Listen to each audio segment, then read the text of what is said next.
সামান্য একটু জ্ঞান, যদিও জ্ঞান কিছু নেই, সাধু সঙ্গের মাধ্যমে এবং শাস্ত্র গ্রন্থাদির মাধ্যমে যতটুকু আমি করায়ত্ত করতে পেরেছি আপনাদের কাছে উপস্থাপন করার চেষ্টা করব।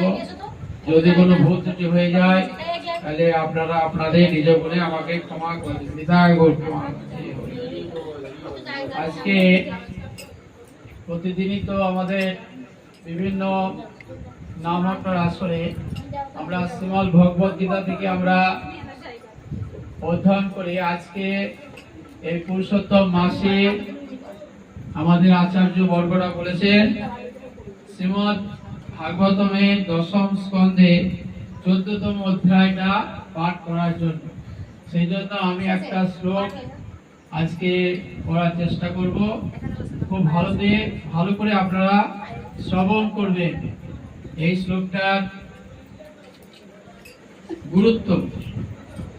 শ্লোক নাম্বার 8, আমি বলার সঙ্গে সঙ্গে আপনারা সব বলবেন।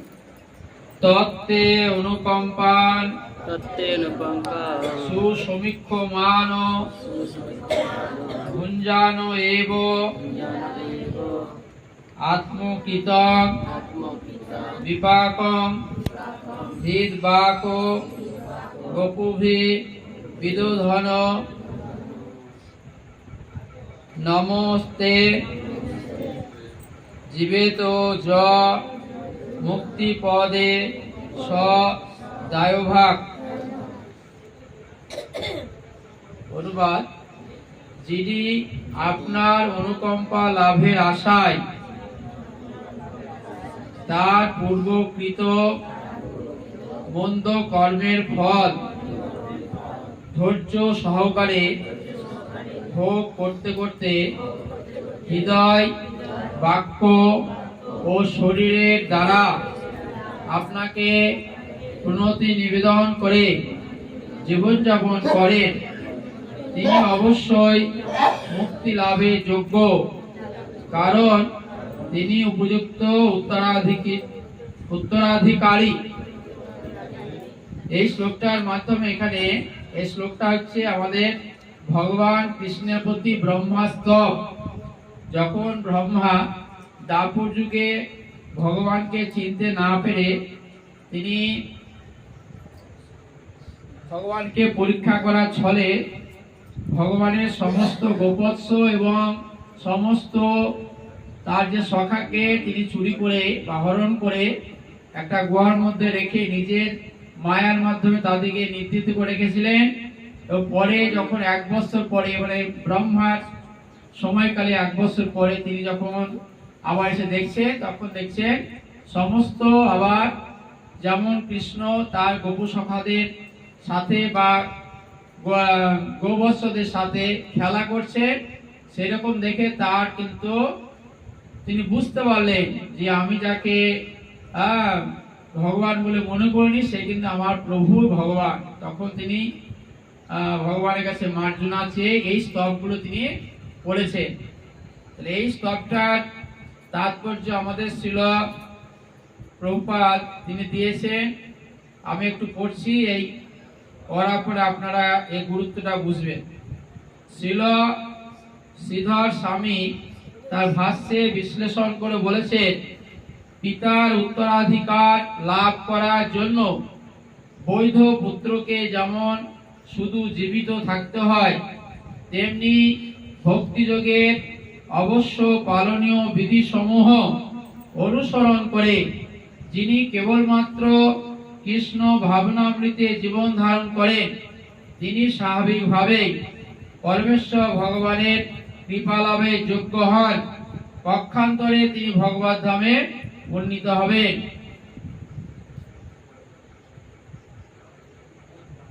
যখন কোনো পুত্র তার স্বীকৃতি লাভের জন্য যখন তাকে জীবিত থাকতে হবে, সেরকম আমাদের যদি ভক্তিযোগে আমরা পালন বিধি যে আছে বিধিগুলো অনুসরণ করে কৃষ্ণ ভাবনামৃত অবলম্বন করে, তাহলে আমরা সেই পরমেশ্বর ভগবানের কৃপা লাভ করতে সমর্থ হব এবং শেষে আমরা ভগবত ধামে উন্নীত হব। তারপর তিনি বলেছেন, সুসমীক্ষ মান শব্দটি দ্বারা নির্দেশ করা হয়েছে। পূর্বকৃত পাপকর্মে যন্ত্রণাময় ফল ভোগ করা সত্ত্বেও ভক্ত পরমেশ্বর ভগবানের কৃপার জন্য সাগ্রহে অপেক্ষা করেন। শ্রীকৃষ্ণ ভগবদ গীতায় বর্ণনা করেছেন, তার কাছে পূর্ণরূপে শরণাগত ভক্তের পূর্বকৃত কর্মের ফল আর ভোগ করতে হয় না।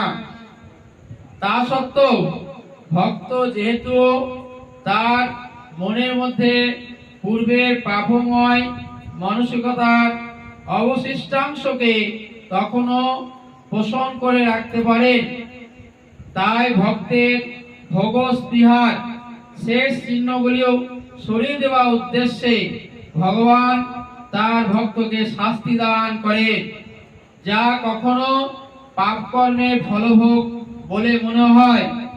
ভগবানের সামগ্রিক সৃষ্টি উদ্দেশ্যই হচ্ছে ভগবানকে বাদ দিয়ে জীবের উপভোগ করা প্রবণতাকে সংশোধন করা, এবং তাই সেই পাপকর্ম উৎপাদনের মানসিকতাকে সংকুচিত করার উদ্দেশ্যে বিশেষভাবে পরিকল্পিত নির্দিষ্ট কোনো শাস্তি প্রদত্ত হয়ে থাকে। ভক্ত যদিও ভগবানের ভক্তিমূলক সেবায় আত্মনিবেদন, তবুও যতক্ষণ তিনি কৃষ্ণ ভাবনামৃতে সম্পূর্ণভাবে পূর্ণতা অর্জন করছেন, ততক্ষণ এই জড় জগতে ভ্রান্ত সুখ ভোগের সামান্যতম আগ্রহ তার মধ্যে থেকে যেতে পারে। তাই সেই অবশিষ্ট ভোগ আকাঙ্ক্ষার মূল উৎপাটনের জন্য ভগবান এক বিশেষ অবস্থা সৃষ্টি করেন। ঐকান্তিক ভক্তদের যে দুঃখ ভোগ, যা ন্যায্য তো কখনো কর্মীদের কর্মফলের মতো নয়, বরং এই জড়জগৎ থেকে সম্পূর্ণভাবে বিদায় নিয়ে তার প্রকৃত আলোয় ভগবত ধামে ফিরিয়ে দিতে তার ভক্তকে অনুপ্রাণিত করার জন্য তা ভগবানের এক বিশেষ কৃপা। ঐকান্তিক ভক্ত সহকারে সাগ্রহে ভগবত ধামে ফিরে যাওয়ার ঐকান্তিক ভক্ত সাগ্রহে ভগবত ধামে ফিরে যাওয়ার আকাঙ্ক্ষা করেন, তাই স্বেচ্ছায় ভগবানের কৃপাপূর্ণ শাস্তি স্বীকার করে নিয়েও তিনি কায় মনোবাক্যে ভগবানের প্রতি শ্রদ্ধা ও প্রতি নিবেদনে অবিচলিত থাকেন। এই ধরনের প্রকৃত ভগবত সেবক, যিনি ভগবানের একান্ত সঙ্গ লাভের জন্য সমস্ত রকম ক্লেশকর অবস্থাকেও নামমাত্র মূল্য বিবেচনা করেন, তিনি অবশ্য ভগবানের সুযোগ্য সন্তান, যা এখানে দায়ভাগ শব্দটির দ্বারা নির্দেশ করা হয়েছে।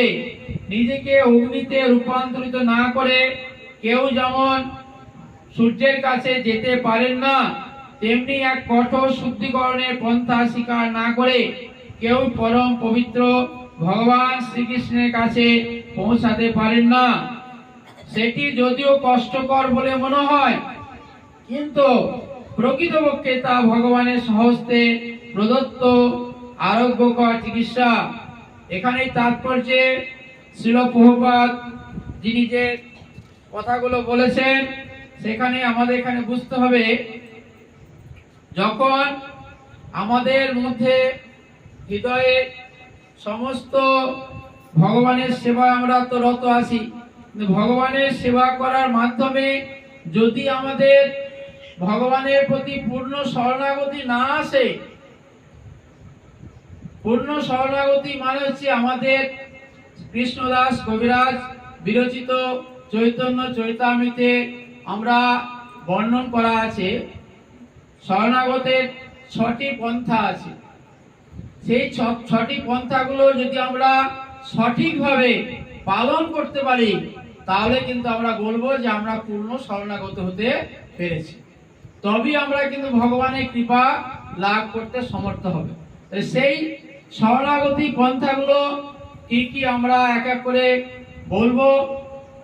যেমন আমরা এই যে ভগবানের সেবায় রত হয়েছি, ভগবত ভক্তির যত অনুকূল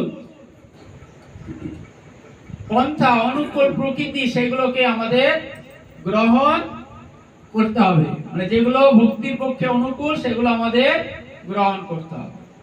2 নম্বর, যেগুলো ভক্তির পক্ষে প্রতিকূল সেগুলো কিন্তু আমাদের বর্জন করতে হবে, ত্যাগ করতে হবে। আর 3 নম্বর, ভগবানের প্রতি আমাদের বিশ্বাস রাখতে হবে যে ভগবান আমাকে সবসময় রক্ষা করবে।